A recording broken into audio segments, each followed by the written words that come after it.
Bismillahirrahmanirrahim. Assalamualaikum warahmatullahi wabarakatuh. Saya Febrian Andi Nugroho dengan NPM 180031 ingin menjawab pertanyaan UTS Psikologi Islam. Yang pertama, ada perbedaan psikologi umum dengan psikologi Islam. Psikologi secara umum belajar mengenal diri sendiri, baik kelebihan ataupun kekurangan, belajar karakteristik orang lain, dan belajar bagaimana cara mendengarkan yang baik. Nah, itu secara garis kecilnya. Terus perbedaan dengan psikologi Islam, khususnya diajar oleh Bapak, yang saya tangkap dalam psikologi Islam ini mempelajari perspektif psikologi yang dikaitkan dengan wawasan keislaman. Meskipun sama-sama belajar tentang manusia, psikologi Islam ini mengaitkan dengan Al-Quran dan hadis sebagai sumber untuk pendekatan permasalahan.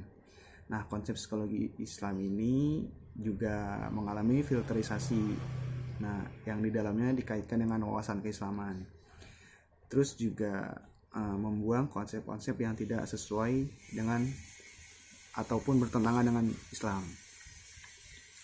Nah, untuk pertanyaan kedua, konsep nafs dengan konsep self. Dimulai dari konsep self.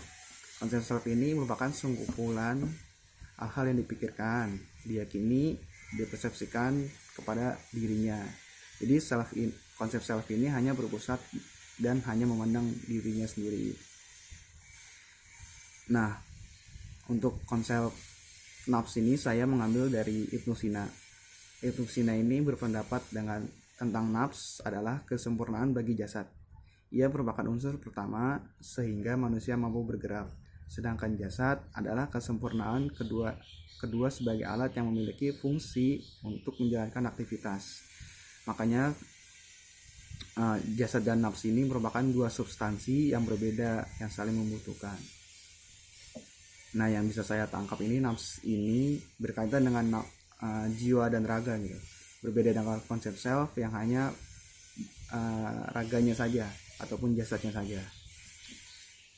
Terus pertanyaan ketiga, hikmah Ramadan selama pandemi kurun waktu 2 tahun terakhir. Untuk kurun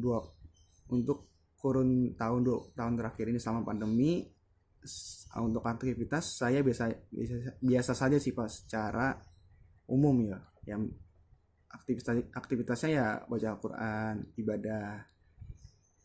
Nah, tetapi yang membedakan hanya dari segi waktu. Pada tahun pandemi awal tahun 2020, dari segi waktu banyak peluang sih Pak. Jadi saya habiskan untuk membaca Al-Quran ataupun belajar mata kuliah. Untuk waktu senggang saya ya belajar muka-muka YouTube ataupun bermain game gitu untuk mengisi kekosongan. Nah, untuk ibadah salat tarawih pada tahun 2020 ini di lingkungan saya berjarak Pak. Berjarak, jadi kapasitasnya dikurangin, tetapi tetap menggunakan masker dan bawa sejadah. Untuk pada sholat id tetap nekat. Nah, untuk segi sholat tetap berjarak, memakai masker dan sejadah. Nah, untuk salam-salaman ini pada tahun 2020 di lingkungan saya tidak ada Pak. Nah, berbeda dengan tahun 2021, kehidupannya udah mulai normal.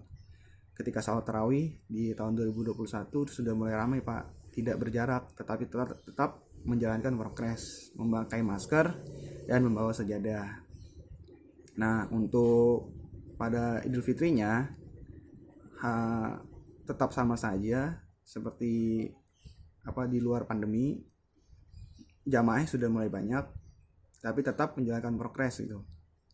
Nah, setelah salat Idul Fitri tetap bersalaman, namun menggunakan sarung tangan gitu. Sarung tangan plastik yang biasa dipakai untuk masak.